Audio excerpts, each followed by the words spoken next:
Hey everyone, and welcome back to another deep dive with us. Yeah.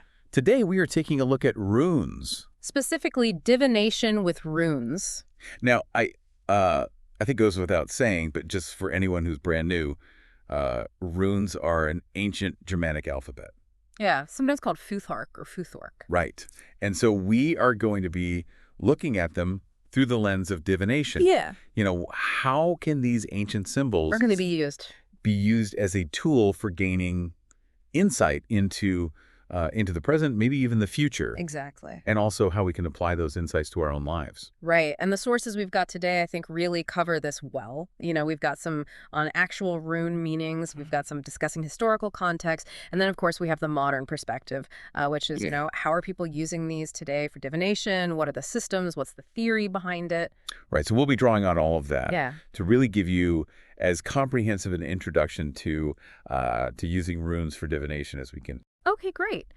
So whether you've been fascinated by runes for a while or this is your first encounter, we aim to make this deep dive both intriguing and accessible. Yeah, I think we can all agree that runes are much more than just an alphabet. There is a real depth to them. And, our goal is to uncover some of the hidden meanings and maybe, just share some of those fascinating aha moments along the way. All right, sounds good. So let's get started. So one thing that's really key to understanding how runes can be used for divination is to realize that they're not just letters. Right. Our sources introduce this idea of begriffsrunen. So it's this idea that each rune also functions as a kind of ideograph, like a visual symbol that embodies a particular concept. Yeah, so beyond just the sound that they make, they have this symbolic weight, this deeper meaning. And that's really where we start to see this potential for divination, for using them to tap into something beyond the surface. And that's what's so fascinating, because when you look back historically, there's this idea that runes have divine origins. They're not just something humans came up with. Right. I mean, we've got the Nolby rune stone from around 600 AD, which actually says, I prepare the suitable divine rune. Wow, that's interesting. Right, and then later on, in the 9th century, the Spiralosa runestone says, and interpret the runes of divine origin. Okay. So it's not just a casual mention, it's like they are very intentionally calling out that these things are sacred and have a connection to something beyond just the human realm. And when you look at the mythology, the Poetic Edda describes Odin obtaining the runes in this incredibly dramatic way. Yeah, tell me about that. He hung himself on a tree for 9 nights, wounded by his own spear, sacrificing himself to himself. Wow. And it was in that moment of intense suffering and transformation that he grasps the runes with like a scream. Right. It's such a visceral image. Yeah. And it really, I think, underscores this idea that runes possess this inherent magical power. They're not just symbols. Daniel McCoy, a scholar of runes, he describes them as having imminent magical attributes.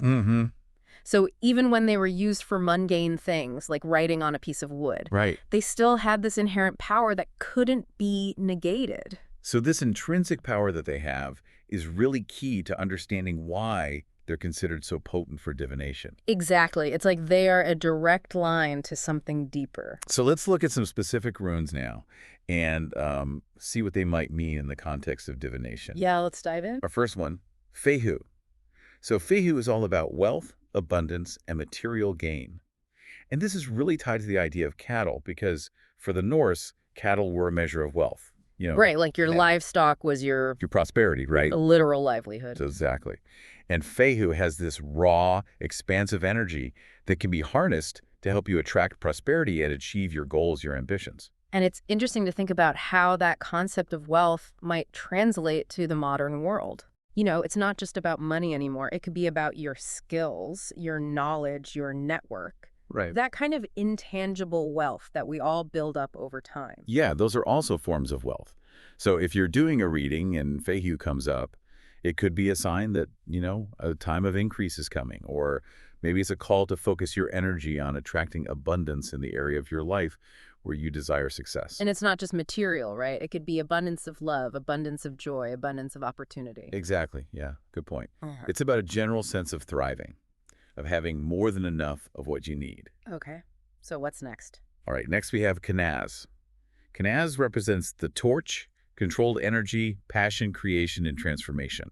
Ooh, that's powerful. Yeah, you can picture like a torch cutting through darkness, right? That Mm-hmm. same focused flame that craftspeople would have used, that cooks would use. So metaphorically, it represents that inner fire, that passion, that drive to create and transform. It's the spark of inspiration, that guiding light that helps you see your way forward. Exactly.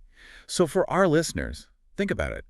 Where in your life could you use more clarity, more of that spark of creative energy? Right. Maybe you're feeling stuck in a rut. Maybe you need a boost of motivation. Yeah, and if Knaz appears in your reading, it could be a sign that that inner fire is available to you, that you have the power to transform your situation, to illuminate your path forward. But it's not just about unbridled passion, right? Remember that controlled energy aspect. It's about harnessing that fire, focusing it, and using it in a way that actually brings about positive change. Yeah, good point.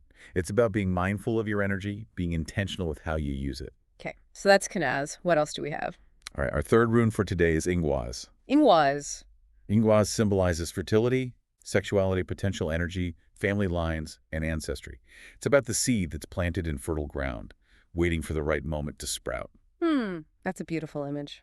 Yeah, Ingwaz reminds us that some things take time, that growth can't be rushed. And it's also associated with building inner strength, fostering patience, gathering energy for your creative endeavors. It can even represent new beginnings. So it's not just about the potential for physical fertility, right? It's Yeah. about the potential that exists within each of us, within our ideas, within our relationships. Right, it's that energy waiting to be unleashed, waiting for the right conditions to flourish. So in a divination context, Ingwas could be pointing to something that's brewing, something that's full of possibility, but it might require patience and the right timing to really come to fruition. Mm-hmm. And I love that connection to family and ancestry. It's like this rune is reminding us that we're part of something larger than ourselves, that Yeah. we carry the wisdom and the potential of our lineage within us. Yeah, it's about honoring your roots, drawing strength from the past, and using that to create something new in the present. So we've got these three runes, and it's already clear how powerful and relevant these ancient symbols can be. Right, and it's fascinating to see how they're still being used today, not just by, historians or academics, but by people who are actively engaged in esotericism and modern paganism. Yeah, Wikipedia talks about how runes are very much a living tradition in those circles, used for divination, for ritual, for personal growth. Absolutely, they're not just relics of the past, they're tools that people are still using to connect with something deeper, to gain insights, to navigate their lives. And, there's this whole theoretical side to how runes might actually work as a divination tool. Yeah, runes as a divination tool. The rational heathen really gets into this, and they bring up this fascinating concept, the block universe theory. Have you heard of I this? have, yeah. It's a little mind-bending. It's So really interesting. so basically, instead of time being like a river flowing from past to present to future, the block universe theory suggests that time is more like a vast landscape where the past, present, and future all exist at the same time. Our experience of time is linear, is just our perception, like we're moving through this landscape, but the whole thing is already there. So it's like we're just experiencing a slice of it at any given moment. Exactly. And the author of this article wonders if runes, when used for divination, might allow us to tap into this broader, more interconnected view of time. To see the whole landscape instead of just the path directly in front of us. Right. So maybe the insights we get from runes aren't about predicting a fixed future, but more about understanding the potential pathways, the different possibilities that exist within this block universe. It's almost like having a map of the terrain. So you can see all the different routes you could take, the different outcomes that could arise. And that gives you a lot more agency, right? Because if you can see the potential pitfalls, you can choose to avoid them. If you can see the opportunities, you can seize them. Absolutely. Yeah, it's about understanding the interconnectedness of things, how different choices might lead to different outcomes. And it's not just about the future, right? It could also be about gaining insights into the past or even into the present moment, seeing things from a different perspective. Exactly. So runes weren't always used just for divination. Our sources also mention how Viking warriors would use them for protection or to bring harm to their enemies. Right, they would inscribe runes on their swords, on their shields. Yeah, and the berserkers, those fierce warriors who were known for their almost trance-like fury in battle, they would carve the Tyr rune, the symbol of the god of war, onto their shields, Oh, wow. believing it would make them invincible. Right, so it's not just this passive symbolic thing. They really believed in the power of runes to influence events in the physical world. Absolutely. Yeah, they saw them as active forces that could be harnessed for both defense and offense. And it's interesting because it shows how deeply intertwined the practical and the magical were in their worldview. Right? There wasn't this separation between the everyday and the spiritual. It was all part of the same fabric of reality. Yeah. And speaking of magic, there's this intriguing sequence of runes, Tistel, Mistel, Kistel, that's found on some rune stones, and even in a stave church. What's that all about? Well, it's a bit of a mystery because it repeats runes, which wasn't common practice on Viking Age rune stones. And the words themselves, thistle, mistletoe, chest, they don't seem to form a coherent sentence.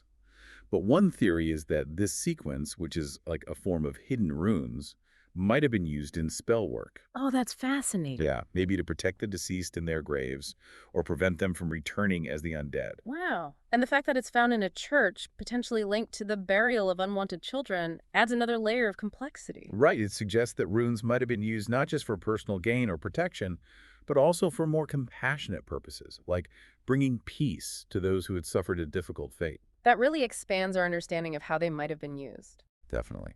And finally, we have this runic carving alu, which appears frequently on artifacts associated with cult practices and magic. Alu. Yeah, like the Lindholmen amulet and the Rune stone. Yeah.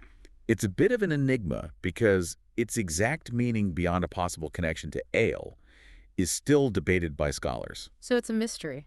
It is, but the fact that it keeps showing up in these powerful contexts on amulets and rune stones suggests that it held a deeper significance, likely magical, for the people who used it. Right. It's like a runic formula that they recognize as holding power, even if we don't fully understand its meaning today. So we've explored this rich tapestry of history, mythology, and magic surrounding runes. And we've seen how that all ties into their use for divination. Exactly. So now you might be wondering, how can I actually start working with runes myself? Yeah, that's the big question. Futhark runes, Hmm. symbols, meanings, and how to use them, suggest some really practical ways to connect with runes.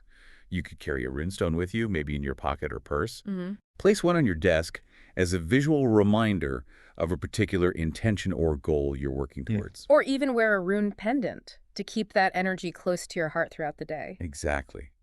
And it's all about building a relationship with the runes, familiarizing yourself with their individual energies and meanings. Right. It's like making friends with them, getting to know their personalities. And then when it comes to actually using them for divination, what is rune casting? Origins and techniques. Talks about how this can be a powerful tool for gaining insight into different situations in your life. Mm-hmm.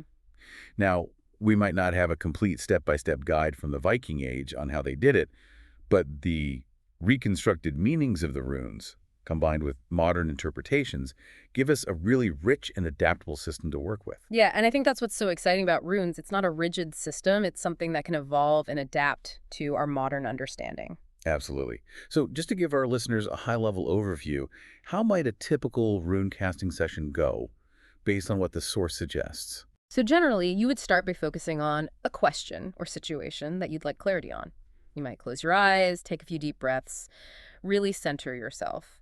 Then you would draw one or more runes from a set, maybe while holding them in your hand, feeling their energy, imbuing them with your intention.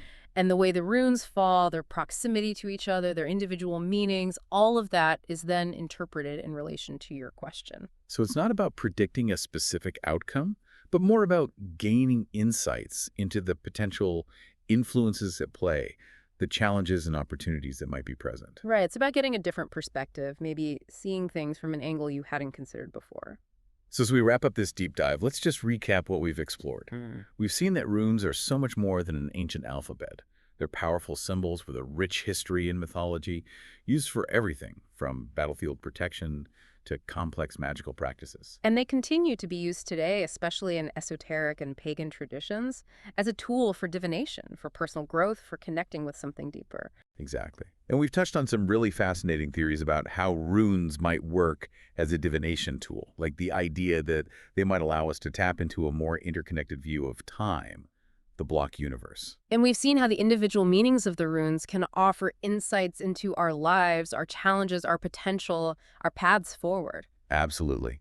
So we hope this deep dive has sparked your curiosity about runes and maybe inspired you to explore their divinatory potential for yourself. Yeah, and as a final thought for you to ponder, Could this enduring fascination with runes across so many centuries suggest a deeper connection to our own intuition, a way of understanding ourselves and the world around us that goes beyond our everyday perception? It's a question worth considering.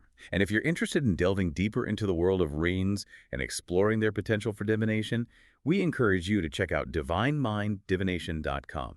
You might just discover a new and insightful way to connect with yourself and the universe. And who knows, maybe you'll uncover your own aha moments along the way. All right. Thanks for joining us on this deep dive. Yeah. Thanks, everyone. See you next time. See you later.